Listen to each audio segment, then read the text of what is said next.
Hey there, Albedo238 here again, and I know it's been a while since I've done my last video, but I'm decided to do another one after all this time. This is going to be a little bit of a rant, and it has to do with IGN's review of Marvel vs. Capcom 3. Now, IGN doesn't have the reputation for being some of the best reviewers out there. Sometimes, well, some of their reviews I think are pretty good, and some I do agree with. But sometimes it can also be proved to be very ignorant, you know. Can't spell ignorant without IGN, but yeah. Anyway, now when it came to their Marvel vs. Capcom 3 review, they gave it a 8.5, which was great. So they said the game was great. No problem, right? You know, well, there are some problems. Now, for one thing, they mentioned that the graphics weren't quite up par. You know what they were getting, you know what you could get on the PS3 or 360. Okay, fine, that's their opinion. I won't completely berate them for that. But some of the things that they criticized the game for was just some of the stupidest things ever, especially since other games have been, you know, were guilty of them. Like, you know, for one thing, like the lack of game options, you know, like there was only like an arcade mode, a versus mode, training mode, a challenge mode, and that being pretty much it. Okay, fine, you know, it doesn't have many options, you know, it doesn't have as many options as like, you know, say Super Smash Bros. Brawl, you know. A game that I do like, but I like fighting games like Marvel vs. Capcom because they're just pure fighting games. They don't need a lot of game options out there, you know, to be fun. You know, it's just pure fighting. That's basically it. It relies on just the pure element of fighting. That's it, you know. And correct me if I'm wrong, but Super Street Fighter 4 was sort of guilty of the same thing. Both Street Fighter 4 and Super Street Fighter 4 were kind of guilty of it. Okay, they were. All they had was like, you know, they had the same thing. It was arcade, training, challenge, you know, and versus. That was basically it. You know, Tatsunoko vs. Capcom, you know, didn't have many modes. Had like, you just had your staple kind of modes like arcade, versus, training, time attack, survival. I mean, what's the deal? You know, why does Marvel vs. Capcom 3 have to be, you know, meet at such higher standards yet? Why Super Street Fighter 4 and Tatsunoko vs. Capcom, you know, fighting games, you know, similar fighting games by Capcom, they didn't boast a lot of game options. Why can they get off like with a 9, you know, while Marvel vs. Capcom 3 has to get an 8.5 just because of a lack of options? I don't get it. And they also criticize the game for having very few unlockables, you know, like only like a few characters to unlock. Okay, I can kind of understand that because, you know, being that Marvel vs. Capcom 2 had a lot of characters to unlock, you know, and you could buy in the shop, I can kind of get behind that. That's, you know, definitely, you know, and what unlockables you do get in the game are probably not the best, but then again, Tatsunoko vs. Capcom was about the same way.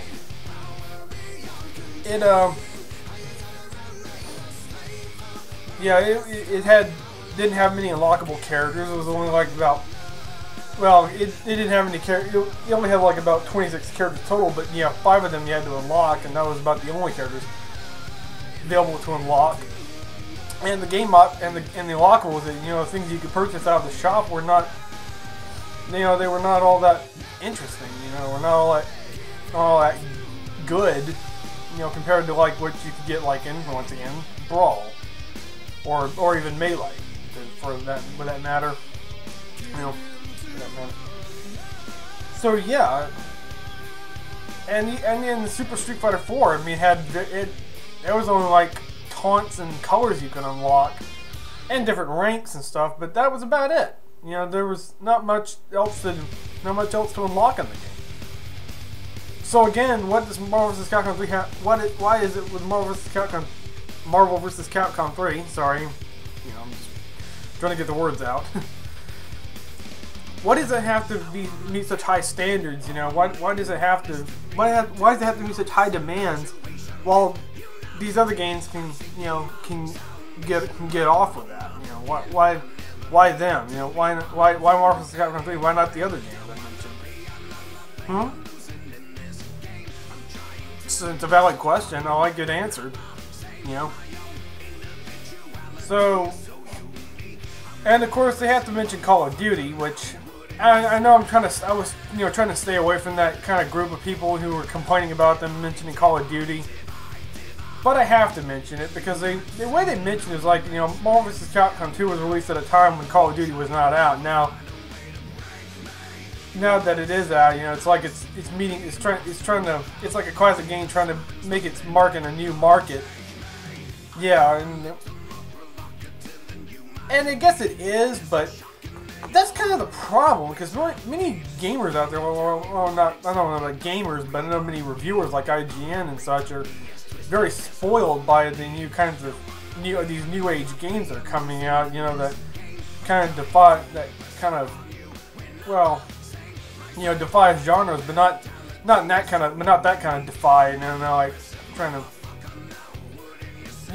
to kind of go against like one type of genre, trying to add like multiple elements into them, or just trying to add all this, just trying to be something completely unique and all of that. You know, it's like these reviewers, big time reviewers like IGN and GameSpot and such, usually tend to lose any respect. They're losing respect for the classics. What it seems like, you know. Some of them are just losing respect for the classics,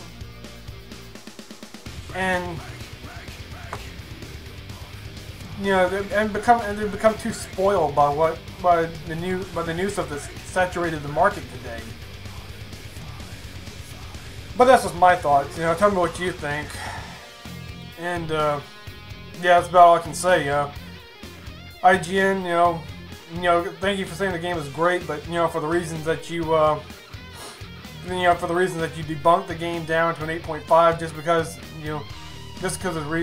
for those certain reasons, which also plagued other fighting games by Capcom and other games out there. Fuck you. Anyway, that'll be all. This coming Sunday, I'm hosting a game party, and I will try to get some footage of us, and some game footage as well during our party. Hopefully it'll go well. But anyway, that'll be all. This is Albedo238 signing off.